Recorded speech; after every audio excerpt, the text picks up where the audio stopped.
Well, the Bank of Canada is holding its key lending rate at 2.25% as it weighs numerous economic headwinds, including, of course, the volatility caused by the war with Iran. They include the impact of the war and recent data on inflation. The annual pace of inflation rose in April for the first time since it peaked in June of last year when it was as high as 8.1%. 4.4% is the headline inflation rate last month. That was up from 4.3% in March. It was much higher than anticipated. Mortgage prices way up by 28% year to year. Grocery prices up 9%. Rental prices up by 6%.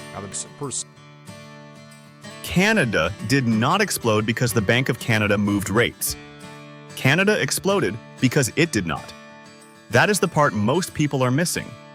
The bank held the rate at 2.25%, and on the surface, that sounds calm. No hike, no cut, no dramatic move. But the real bombshell was hidden inside the reason. The bank is trapped.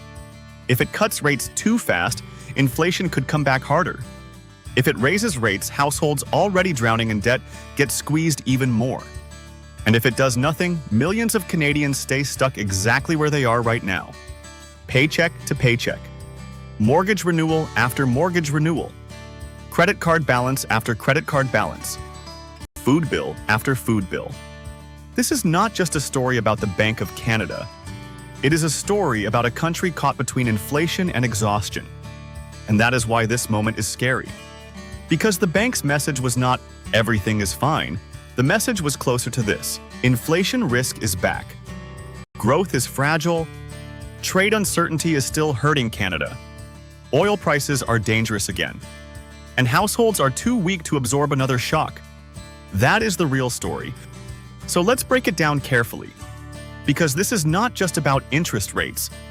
It is about who pays when the Bank of Canada has no painless option left. The first thing to understand is simple. The Bank of Canada did not hold rates because the economy is strong. It held rates because the situation is messy.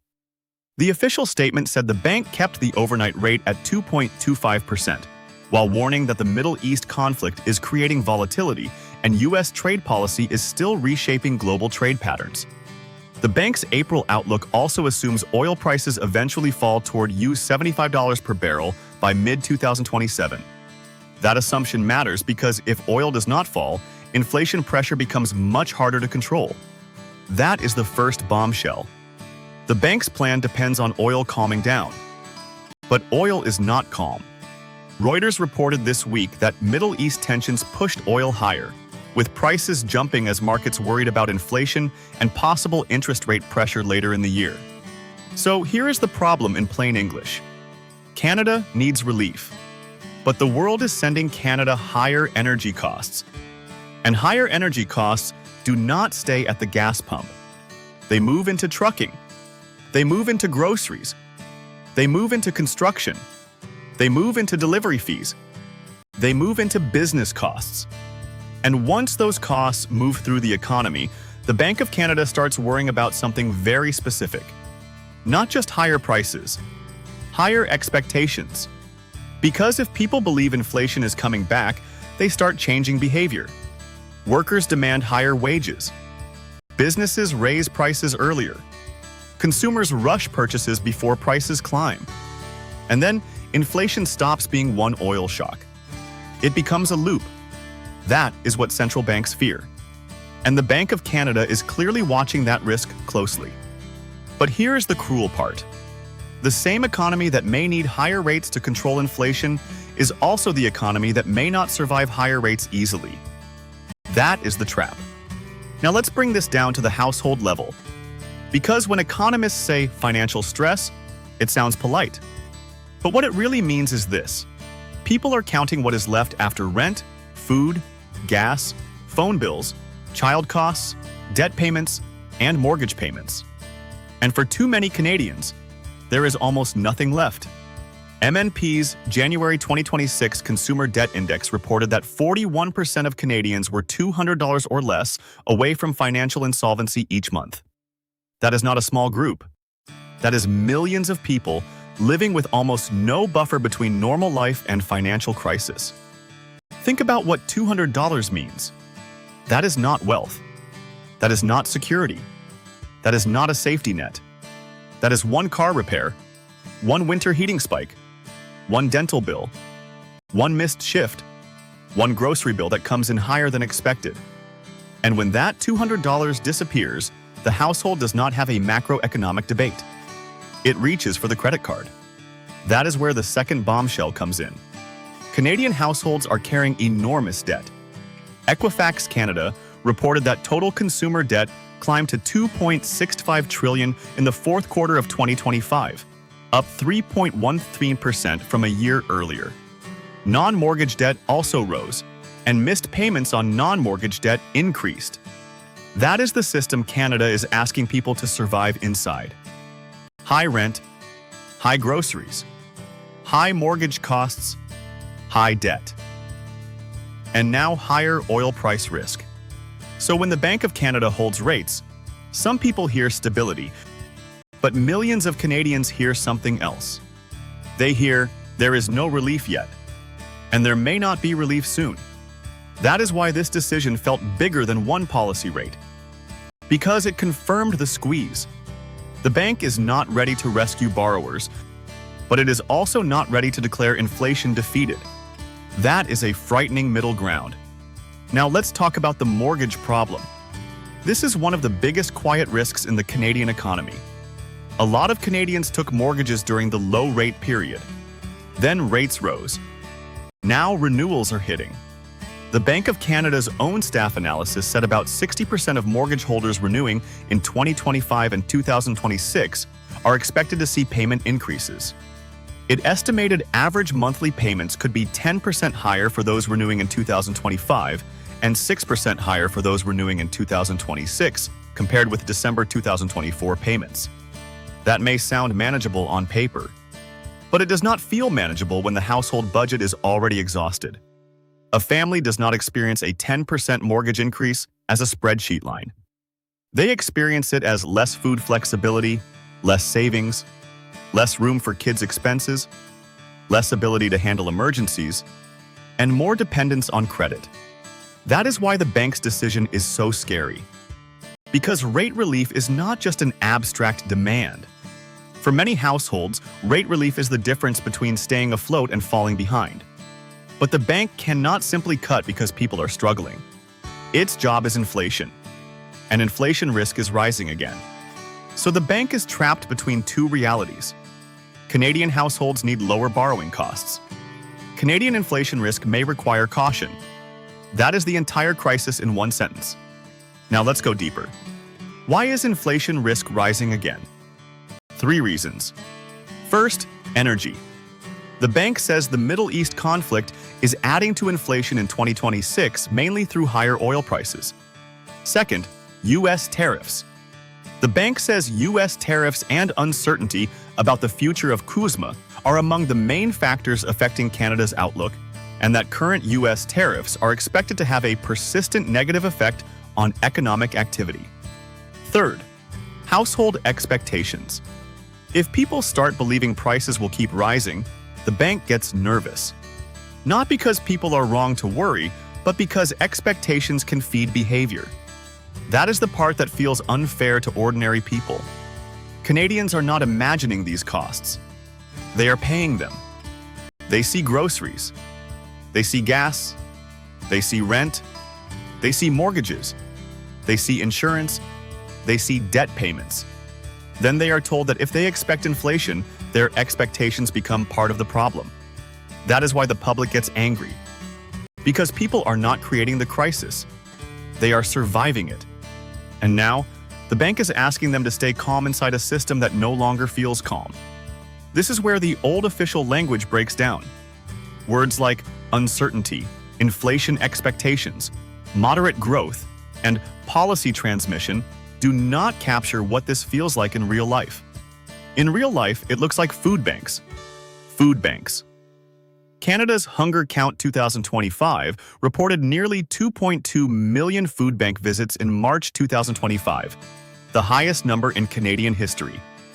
Visits were up 5.2% from 2024 and almost double the level recorded in 2019. That is not normal. That is not just a temporary inconvenience. That is a warning light on the dashboard of a wealthy country. And when food bank visits are at record highs while consumer debt is rising and mortgage renewals are still squeezing households, the Bank of Canada's decision becomes more than a technical announcement. It becomes part of a national stress test. How much more can households absorb? How long can people keep using credit to cover basic needs? How long can businesses keep raising prices without losing customers? How long can the labor market hold if consumers weaken? That is the real question. Now let's talk about jobs.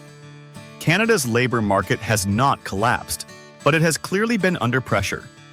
Statistics Canada reported that the unemployment rate was 6.8% at the end of 2025, after edging above 7% in August and September. The federal fiscal update later said unemployment peaked at 7.1% in September 2025 before falling to 6.7% in March.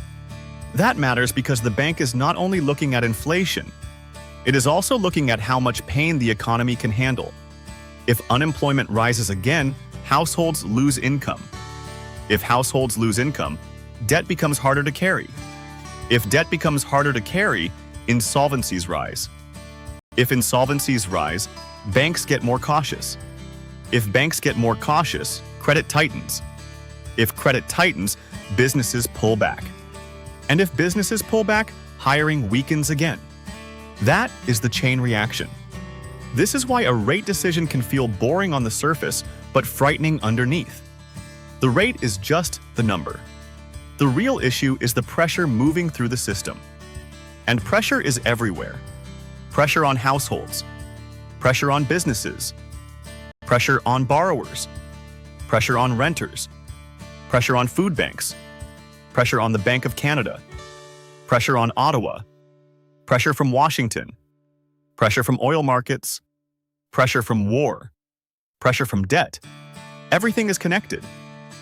That is why this is scary. Not because Canada is collapsing tomorrow morning. That would be too simple. It is scary because the system is being squeezed from multiple directions at the same time. And each solution creates another problem. Cut rates? Inflation expectations may rise. Raise rates? Households and businesses get hit harder. Hold rates? Pain continues. Spend more? Debt markets and borrowing costs become a concern. Spend less? Weak households and weak sectors lose support. There is no clean option. That is the bombshell. Not one sentence from the bank. Not one dramatic quote. The bombshell is the trap itself.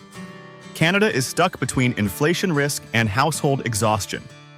Now, let's talk about government debt and credit. The original script you shared focused heavily on crowding out, and that point needs to be handled carefully. Government borrowing does not automatically crowd out private credit in a simple one-to-one way. But heavy issuance and high long-term bond yields can affect fixed mortgage rates and borrowing conditions. CMHC's 2026 outlook says fixed mortgage rates are likely to rise because long-term bond yields remain high, partly due to increased government issuance and term premiums returning to historical levels. That is the grounded version. It is not just government borrows, you suffer in a cartoon way. It is more complicated, but the lived effect is still real. If fixed rates stay higher, mortgage relief is limited. If mortgage relief is limited, household pressure stays high. And if household pressure stays high, consumer spending weakens. That is the part Canadians feel. They do not need to know every bond market mechanism to know their mortgage renewal is painful. They just know the payment is higher. They know the grocery bill is higher. They know the credit card balance is harder to pay down. And they know nobody in power seems able to make it all cheaper at once. That frustration is why Canada is angry. Not just at the Bank of Canada, at the whole economic structure. Now, here is the part that needs to be said clearly.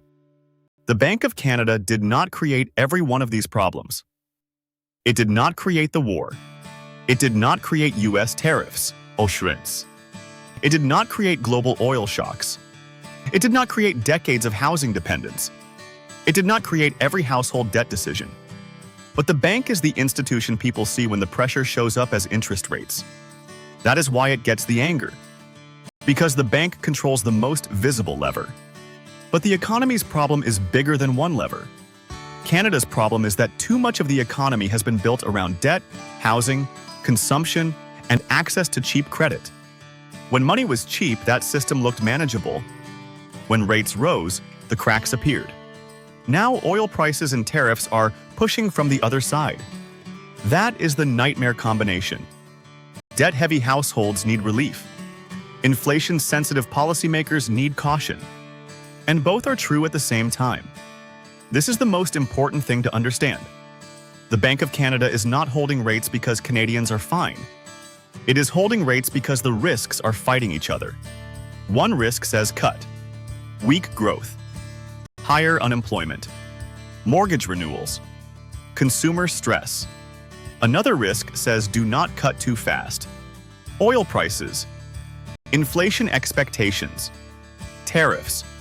Global instability. The bank is standing between those risks, and ordinary Canadians are standing underneath them. That is why this moment feels so tense. Now let's go back to the title. Canada explodes because people hear the bank's message and understand what it means for their lives. No immediate rescue, no easy cut, no guarantee inflation stays down, no guarantee jobs stay strong, no guarantee mortgages get easier fast enough, no guarantee food prices stop rising. That is scary. But fear alone is not analysis. The real Tradeconomics question is this: who pays for the trap? Because someone always pays. If the bank holds rates, borrowers pay.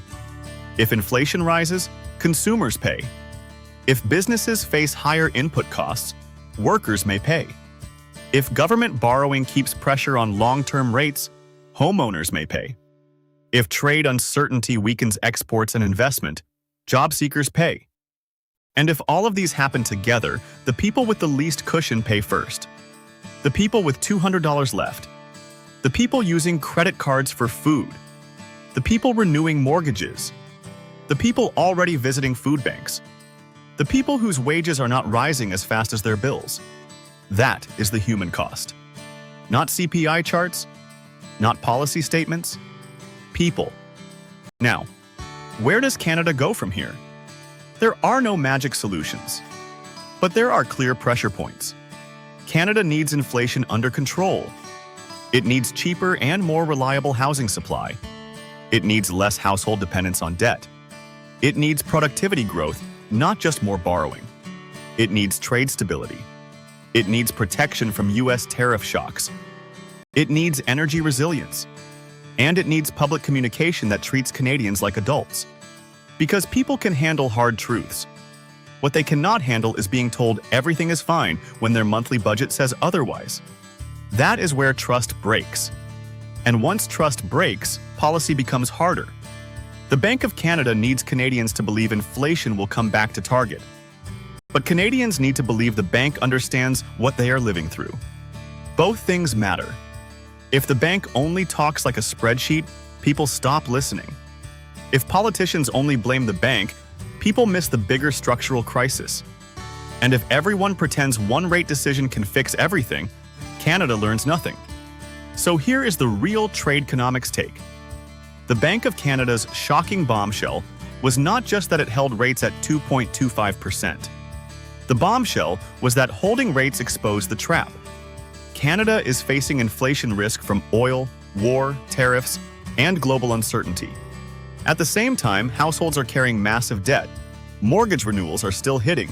Food bank usage is at historic highs, and millions of Canadians have almost no financial cushion left. That is the squeeze. And it is scary because there is no painless button left to press. Cut too fast, inflation may return. Hold too long, households keep bleeding. Raise rates, and the pressure could become unbearable. That is why Canada is angry. That is why people feel abandoned. And that is why this moment matters. Because the question is no longer only what the Bank of Canada does next.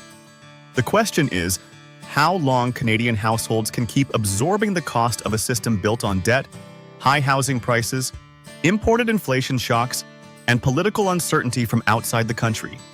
But here is the question that matters most. Is the Bank of Canada protecting Canadians from inflation? Or is it exposing how fragile Canada's debt-driven economy has become? If this breakdown helped you understand what is really happening beneath the headlines, subscribe, share the video, and turn on notifications. At Tradeconomics, we follow the markets first, then expose the power mechanics underneath. Because the real story is never just the rate, never just the headline, and never just the official statement. It is who pays, who gets protected, who gets squeezed, and how long the system can hold before ordinary people break first. See you in the next one.